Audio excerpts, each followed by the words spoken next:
যুদ্ধের যে অনিশ্চয়তা তার কিন্তু সঠিক পরিমাপ কোথাও হয় না। অর্থাৎ যে যুদ্ধ আপনি শুরু করেছেন এই ভেবে যে 3 দিনে শেষ করে দেব, সেটা অনন্তকাল চলতে পারে।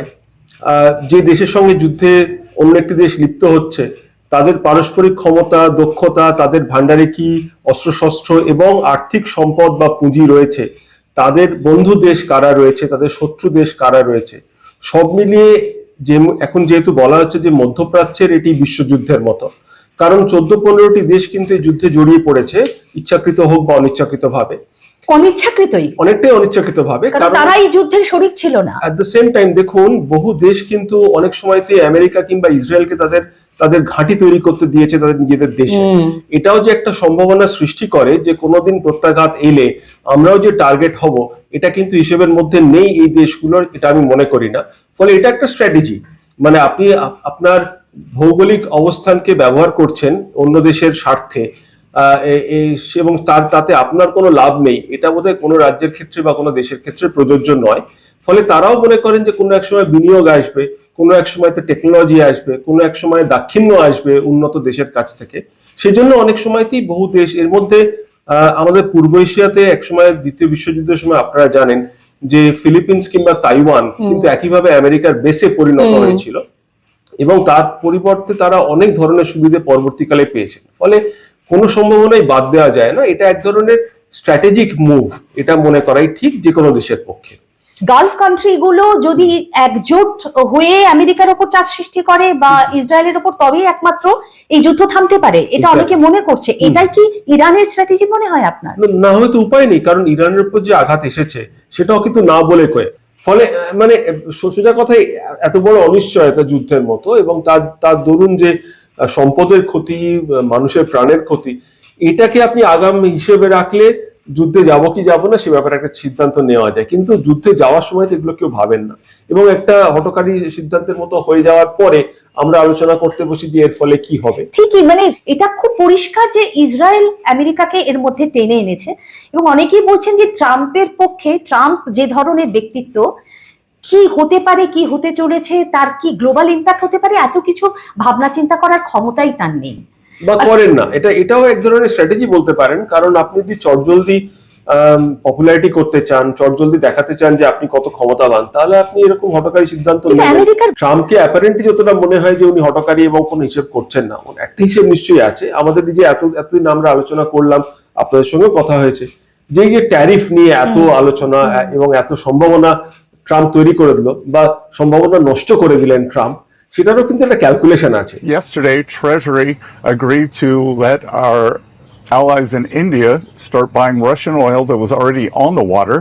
The Indians had been very good actors. We had asked them to stop buying sanctioned Russian oil this fall. They did. They were going to substitute it with U.S. oil. Russia থেকে তেল আসতে গেলেও কিন্তু আপনাকে ওই channel দিয়ে আসতে হয়, রাশিয়া থেকে তো পাইপলাইন নেই, আপনি যোগানেরও অসুবিধার মধ্যে পড়বেন এবং দামও বাড়বে। ফলে এইটা অর্থনীতির ভাষায় বলে এক ধরনের স্ট্যাগফ্লেশন, অর্থাৎ ইনফ্লেশন হলো কিন্তু আপনি এক জায়গায় দাঁড়িয়ে গেলেন, স্ট্যাগনেন্ট হয়ে গেলেন।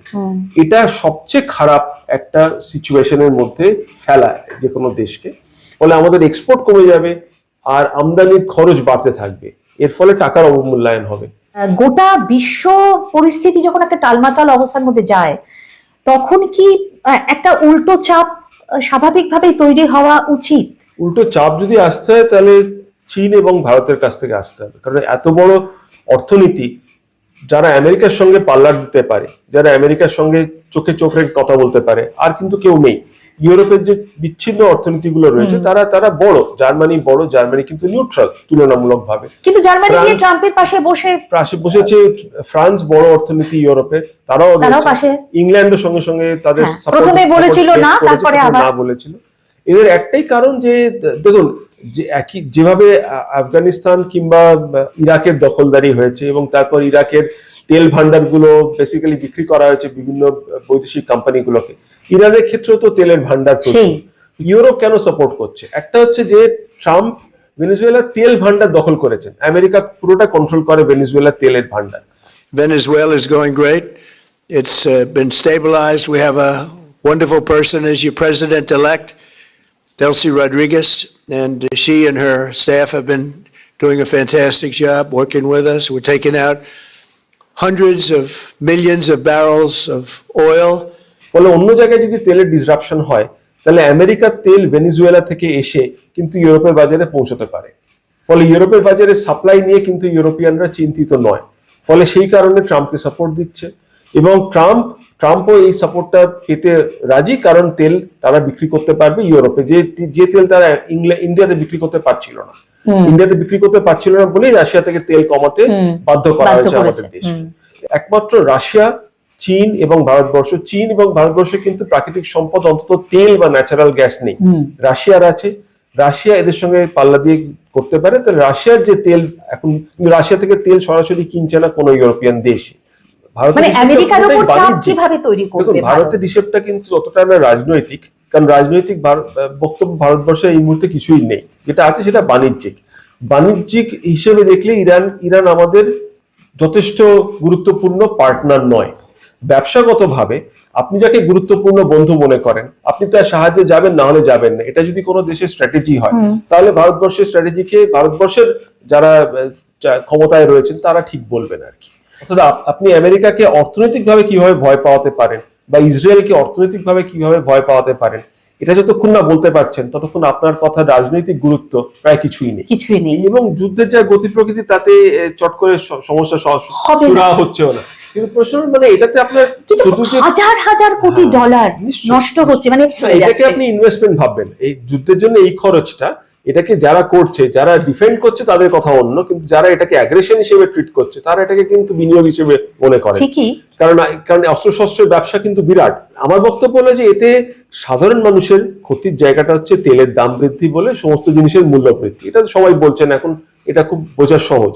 কিন্তু অন্য যেটা, সেটা হচ্ছে বিনিয়োগের অভাব এবং তার দরুন লং টার্ম গ্রোথ বা লং টার্ম বৃদ্ধি এফেক্টেড হওয়া, এবং তার দরুন যে অর্থনৈতিক ক্ষতি, তার মূল্যায়ন কি করে করব আমরা এখন বসে, তার একটা পদ্ধতি আছে। কিন্তু সেই মূল্যায়ন করলে দেখা যাবে যে সত্যি আপনি যেটা বললেন যে $1 ট্রিলিয়ন ক্ষতি প্রতিদিন, তা হচ্ছে। দুবাই দোহার মতো একটা বড় ব্যস্ত এয়ারপোর্ট যদি আপনি 7 দিন বন্ধ রাখেন, তাহলে দিনে $1 বিলিয়ন ক্ষতি। এবং সব মিলিয়ে এই ক্ষতির একমাত্রিক মূল্যায়ন করা প্রায় সম্ভব নয়। ঠিকই। আর মানবিক যে ক্ষতিটা, সেটাও তো প্রতিদিন শয় মানুষ, কত মানুষ রেফিউজি হবেন, মারা যাবেন, ডিসলোকেটেড হবেন, বাড়িঘরদোর বিনষ্ট হবে, ইনফ্রাস্ট্রাকচারের লস সবচেয়ে বেশি। বাচ্চা মেয়েগুলো যে স্কুলে আক্রমণ হলো, অসহনীয় অত্যাচার। পশ্চিমী দুনিয়ায় কিন্তু এটা নিয়ে খুব একটা কথা হচ্ছে না, এটা কেউ বলছেন না। এটা এক ধরনের যাকে বলবো সংযুক্ত এক ধরনের কনস্পিরেসি।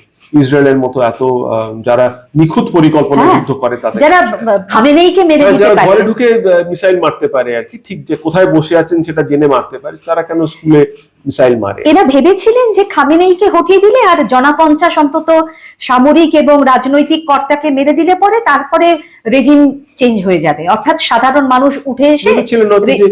ব্যাপারটা এত সহজ না, পাপেট প্রেসিডেন্ট হবেন, তাকে দিয়ে যা খুশি করানো যাবে, সহজ হয় না। ফলে মধ্যপ্রাচ্যে এবং এই আমাদের পুরনো ইরান, ইরাক, আফগানিস্তানের হিস্ট্রিতে কিন্তু এরকম রয়েছে যে আমরা কিন্তু পাপেট প্রধানমন্ত্রী বা পাপেট প্রেসিডেন্ট দেখেছি। ইরান অলরেডি তার বিভিন্ন স্তরে তার পরিকল্পনা রয়েছে। কিন্তু আমেরিকা যেহেতু বৈদেশিক নীতি এবং বৈদেশিক জ্ঞান দুটোই সীমিত খুবই, ফলে তাদের কাছে এটা আশা করা অন্যায় নয় যে আমরা কাউকে মেরে দিলেই সেটা বদলে যাবে। আজকে ভেনেজুয়েলাতে কাউকে তুলে নিয়ে এলেই ভেনেজুয়েলার চরিত্র বদলে যাবে, এটা যদি ধরে নেওয়া যায়, তাহলে ভাবা যেতে পারে যে ইরানে কাউকে হত্যা করলে ইরানের চরিত্র বদলে যাবে। আরো দিন সাথে গেলে বোঝা যাবে যে ইম্প্যাক্ট আরো কত বেশি হতে চলেছে, বা আরো অন্তত দিন 15 না গেলে আমরা বুঝতে পারবো না। সঠিক, আমার তাই মনে হয় যে একটু যুদ্ধ সময় সাপেক্ষ ব্যাপার, এবং যতক্ষণ না কোনো একটি পার্টি নত হচ্ছে বা তার ক্ষমতা ফুরিয়ে যাচ্ছে আরো ফার্দার যুদ্ধ করার বা অ্যাগ্রেশন সৃষ্টি করার, ততক্ষণ পর্যন্ত মানে সিজফায়ার হওয়া মুশকিল। আর এখন যুদ্ধের চরিত্র বদলে গেছে, এখন তো শুধু ফ্রন্ট লাইনে যুদ্ধ হয় না। ঠিক, দেখা যাক। অনেক ধন্যবাদ আপনাকে, নমস্কার।